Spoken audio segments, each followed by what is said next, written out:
Trust is the backbone of successful affiliate programs. It is the key factor in whether an affiliate chooses to promote you the very first time and if they keep promoting you long term. So today, we're going to explore the strategies and techniques that will solidify your position as a trustworthy affiliate manager. So get ready to unlock the secrets to building trust and credibility with your affiliates. Let's dive right in. Welcome to the Affiliate Guy Podcast. If you want to grow your income, serve your tribe, and enjoy all the benefits of affiliate marketing and having your own affiliates, you're in the right place. Thanks for joining me today. Let's get started. I said at the top, trust is the backbone of successful affiliate programs. Here's the thing. Without trust, nothing else matters. I talked 7-8 episodes ago about the number one trait of great affiliate managers. I talked about tenacity. Doesn't matter if you don't have trust. I've talked about all the tools you need to provide your affiliates and how to create great swipe copy and graphics and affiliate portals. Doesn't matter if you don't have trust. I've talked about how to negotiate deals that benefit both you and the affiliate. And I've talked about all these things, right? How to get your affiliates to promote more, how to create promotion plans, how to get them to add an extra bonus, and all the things that I've talked about on this show. None of them matter if you don't have trust. I don't know if you can believe this, but this is the 556th episode I've ever done of this show, and it probably should have been one of the first two. I talk a lot about both affiliate management and affiliate marketing. So maybe the first one was about affiliate marketing, and this one, this should have been the second one, because nothing else matters if you don't have trust. Affiliates trust you to track their sales properly. They trust you to set up the tracking so that their clicks track into leads and their leads track into sales. They trust you to convert well. They trust you to pay them on time, to actually pay them, because many times they've scheduled a 2, 3, 4-week promo. Sometimes they've blocked off an entire month to promote you.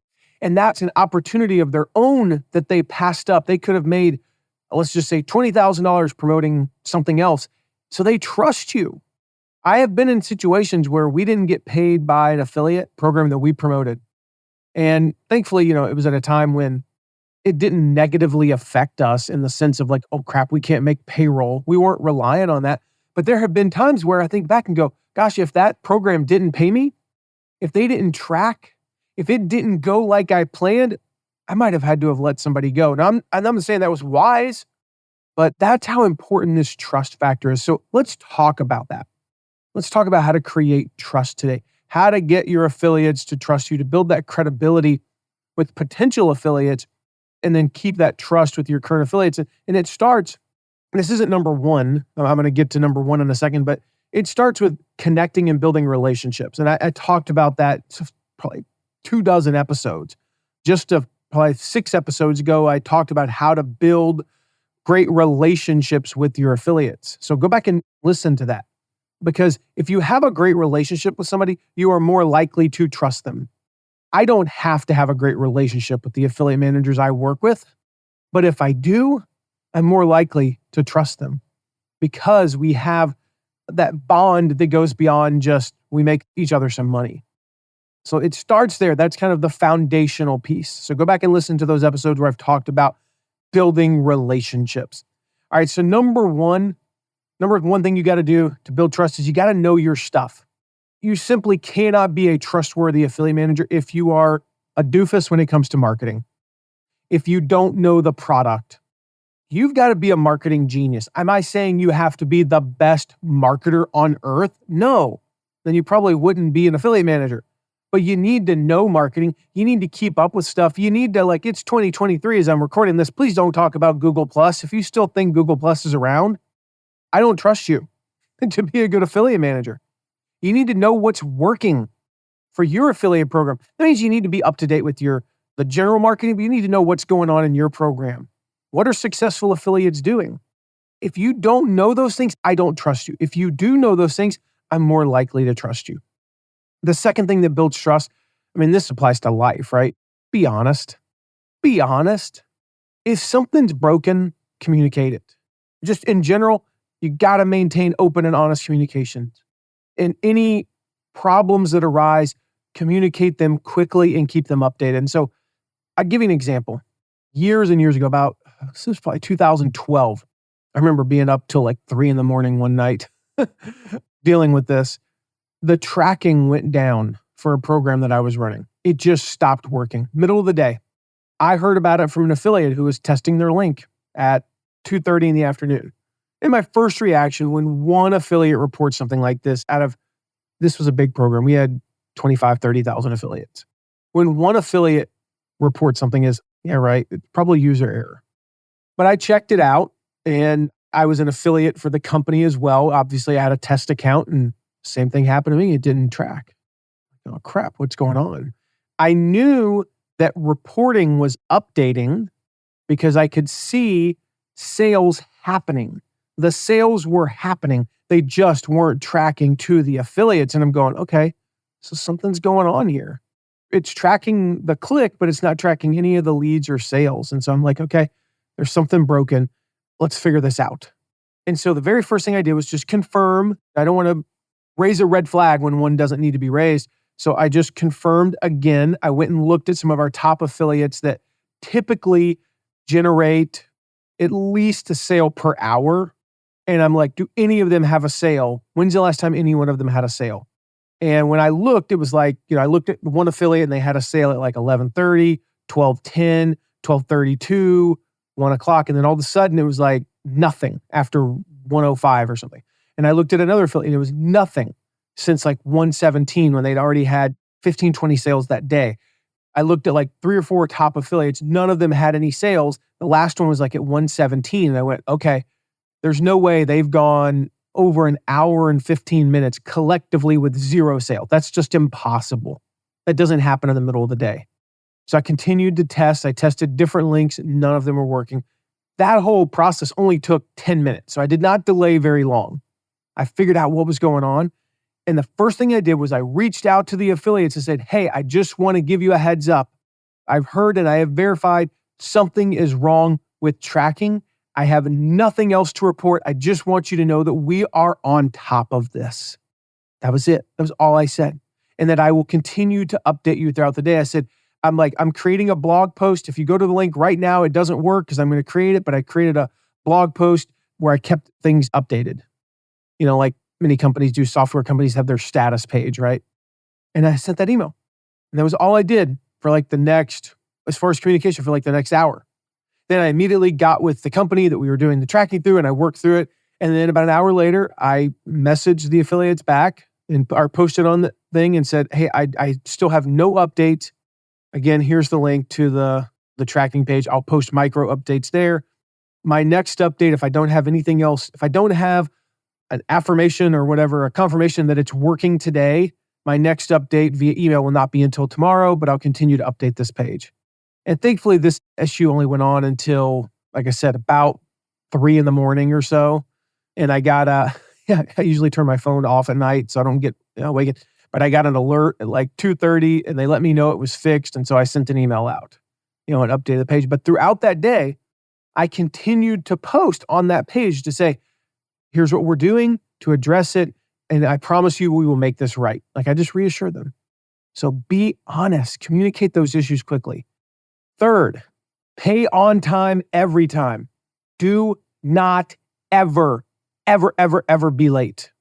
Now, I realize things happen. We had an issue with a client a couple of years ago where they were outside, they're not in the US, and they unexpectedly, like they've paid on time every time for 100 straight months.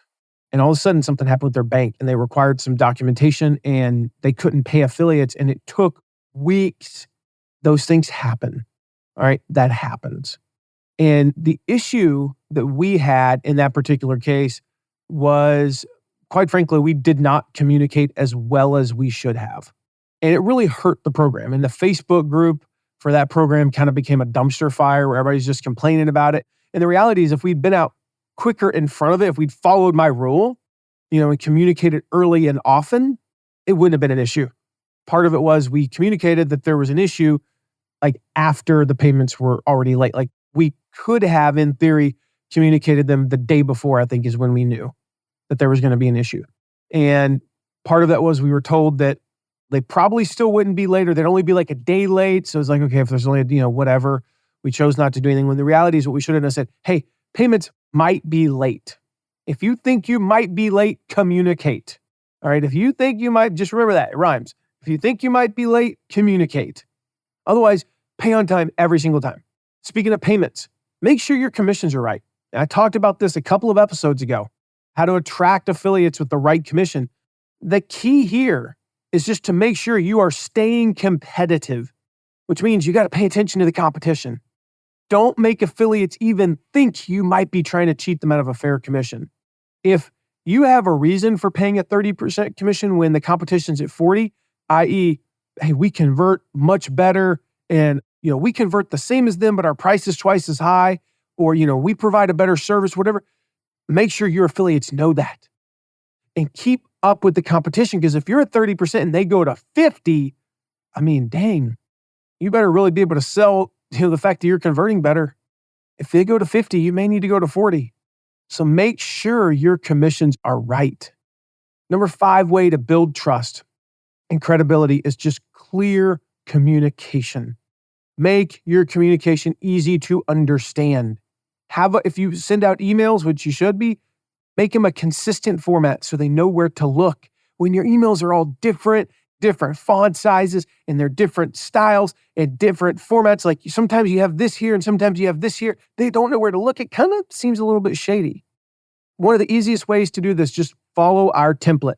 All right, we put together a template for our team. It's our affiliate program email template. Just go grab that. I'll put a link in the show notes, but it's mattmcwilliams.com/AE template for affiliate email template. That's the easiest way, just to follow that. And so here's the thing.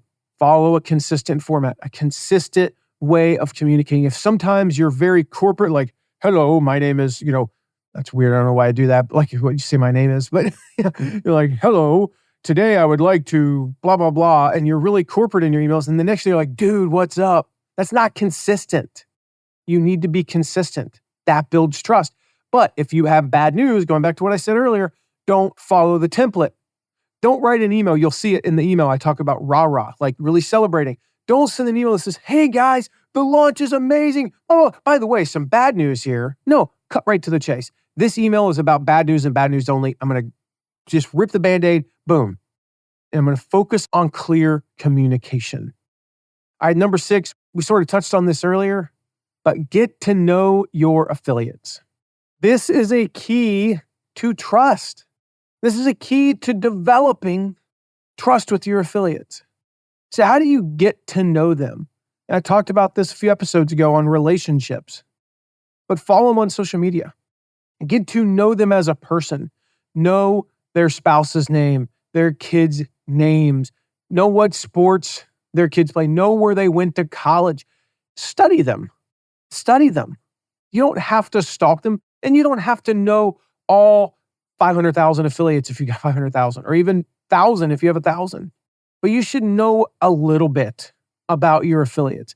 You should know, I have one affiliate that I think you might be listening, so you might know who you are, and he's going through a particularly rough time, I'll just say that, with a health challenge. So when I reach out to him, if I don't ask how he's doing, and not just, how's life lately?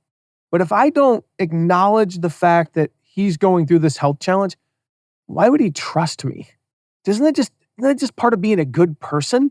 So maybe this one is, be a good person, be a good human who gets to know people above and beyond just transactional.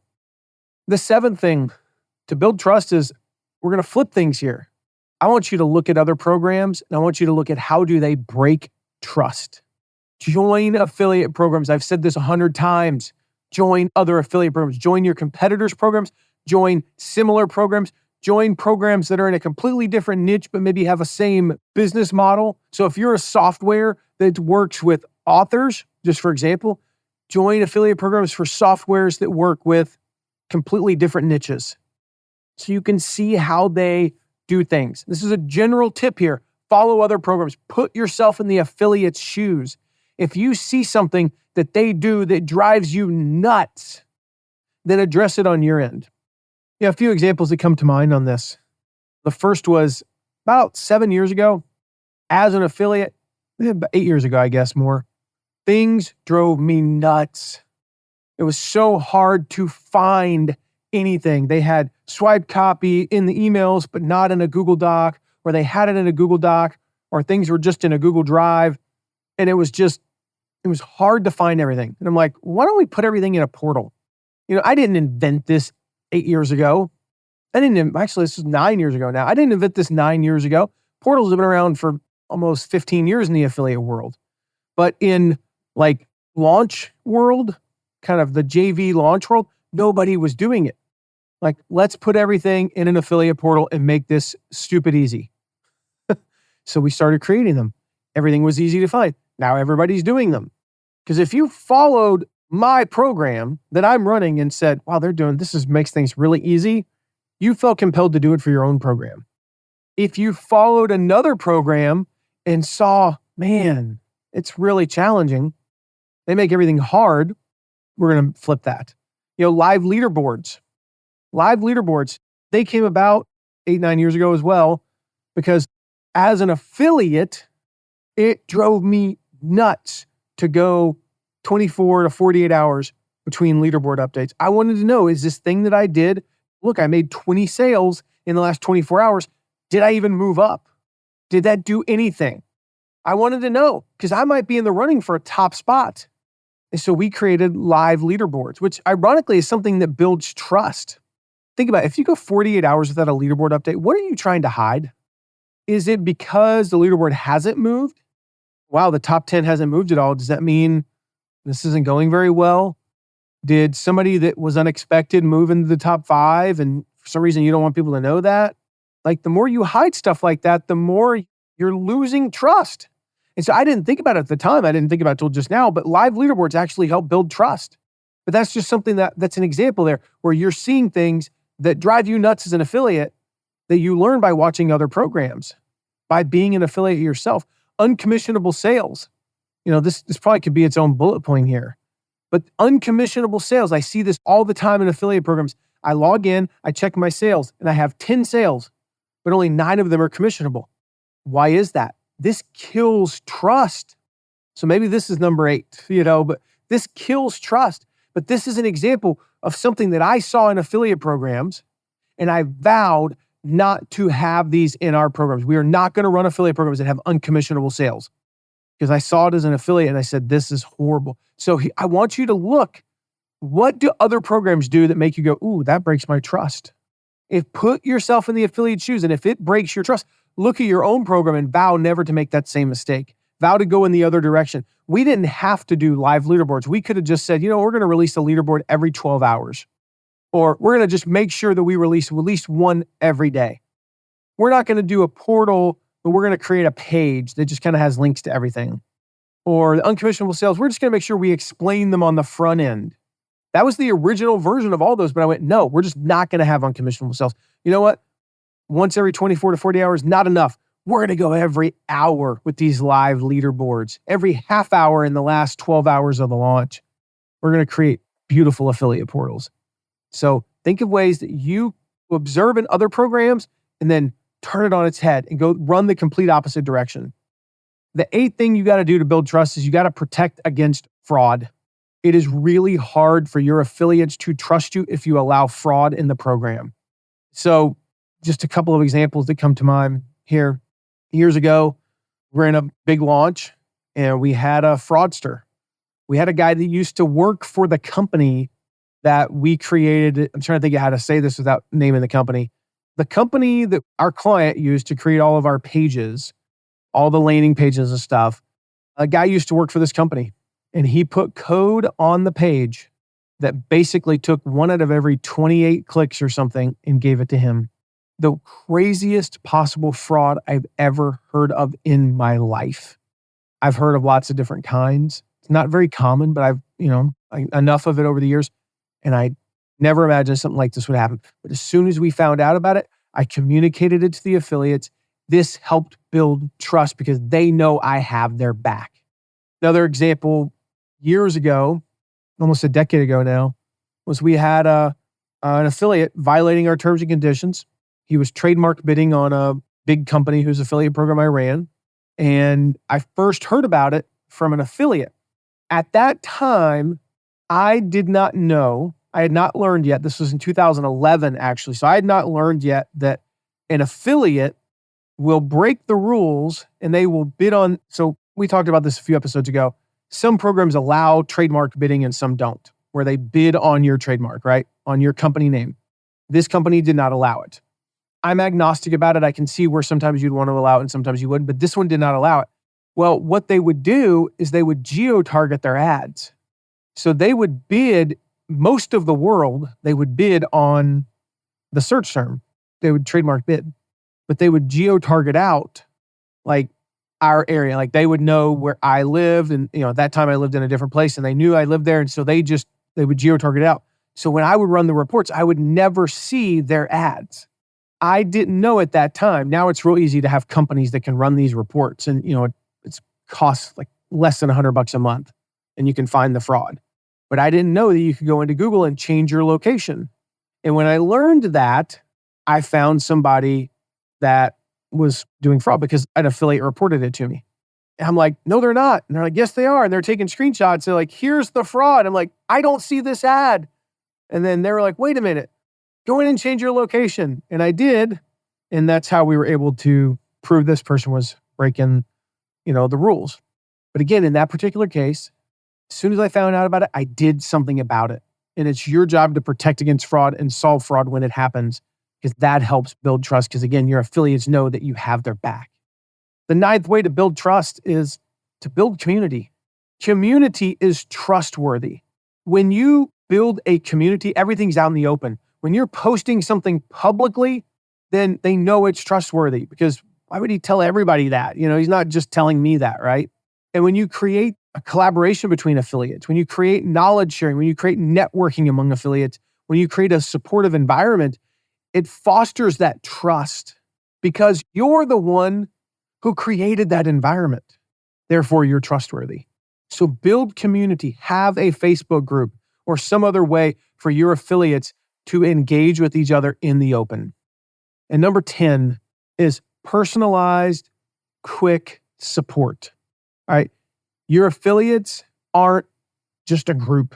They need personalized support, especially your top ones. They need specific help. What things do they need that maybe other affiliates don't need? Be accessible too. Make yourself accessible to your affiliates. So multiple channels. We've talked about this before. Not just email, but Facebook DMs, Instagram DMs, text, Skype, WhatsApp, Voxer. What are the other ones I've got? What are the communication ones I have on my phone here? If you use Slack, I said text. Those are probably the big ones there that you need to make sure that you're on and be available and respond quickly. We have a rule in our company, it's 24 hours, 24 business hours.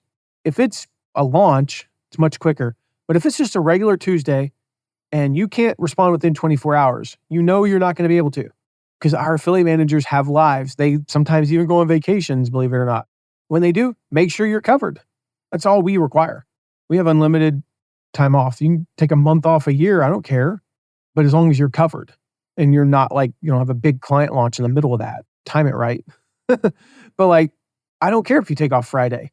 Just make sure that everybody who emails, somebody else on the team is covering it. Because if you're not, that creates a lack of trust. I emailed Thursday night. I know it was late on Thursday, but I at least expected to hear back before the weekend. I don't hear back till Monday. A little bit of a ding in the trust there. It's not the end all be all, but it's a little ding. And the last one here, this is kind of a bonus one, is help them help themselves beyond just your affiliate program. Oh yeah, I'm going to help them double their commissions. Well, that doubles your revenue too. So we're going to want to build a long-term commitment, a long-term relationship. Show them that you value them beyond just the short-term goals. We want to build strong, lasting relationships. So help them with their own marketing. Teach them what's working for you. If you see a problem on their site, tell them. I literally just texted an affiliate earlier. I was just on their site and I noticed a typo. There was an extra word. So I texted him and said, hey, found a typo on your site. And he messaged me back and said, thanks so much. Hey, by the way, and he asked me about setting up a call in a couple of weeks to talk about some possible marketing stuff. Give them advice. If you see an article that you think would benefit them, share it with them. You release some content that would benefit them, share it with them. If you have a call with one affiliate and you learn something really cool, share it with another affiliate. If they didn't want you to, that's different, but I'm saying protect them, but we won't go into that whole thing. But the idea here is to develop those long-term relationships by helping them help themselves, essentially, beyond just things you can do to help them make more money as an affiliate, because you have a self-interest in that. Show them ways that you don't have a self-interest. And in a way, though, if you give them a tip that helps them grow their email list 10%, well, it is helping you, because that means there's 10% more people next year that they're going to market to. So there are self-interested parts of this. So that is how we build trust with our affiliates. Again, I'll say again what I said at the very beginning. This is the backbone of a successful affiliate program. So, hey, I would love to hear from you, your biggest takeaway on this. Shoot me a text anytime, 260-217-4619. If you want to share your biggest takeaway from today's episode, how are you going to build trust? That's my question for you. Which of these are you going to really lean into over the next week or two to start building better trust with your affiliates? Text me, 260-217-4619. Are you going to become more educated about marketing and know your stuff, know your product well? Is it just communicating issues quickly, committing to paying on time every time, making sure your commissions are right, clear communication, committing to getting to know your affiliates? Are you going to sign up for some other affiliate programs and look for how they break trust? And obviously other things, protecting against fraud, building community, committing to that personalized quick support and helping them in ways above and beyond just your affiliate program. Which one of these are you going to implement in the next 7 days or really focus on here for the next 7 days? So again, text me at 260-217-4619. Lastly, make sure you hit subscribe so you don't miss the next episode. We're going to talk about how to get affiliates excited to promote. I'm excited about that one. I'm excited about this one because we're going to talk about the art of getting affiliates genuinely excited to spread the word about your products and services. How to get them to promote, be eager and to promote like they never have before. So make sure you hit subscribe so you don't miss that episode. I'll see you then. Thank you so much for listening today. Remember to check out all of our deep dives into affiliate marketing at theaffiliateguide.tv. And if you have a question, ask it at asktheaffiliateguide.com. Who knows? Maybe you even be featured on an upcoming episode. And lastly, if you haven't yet, make sure to leave a rating and review wherever you're listening to this episode. See you soon.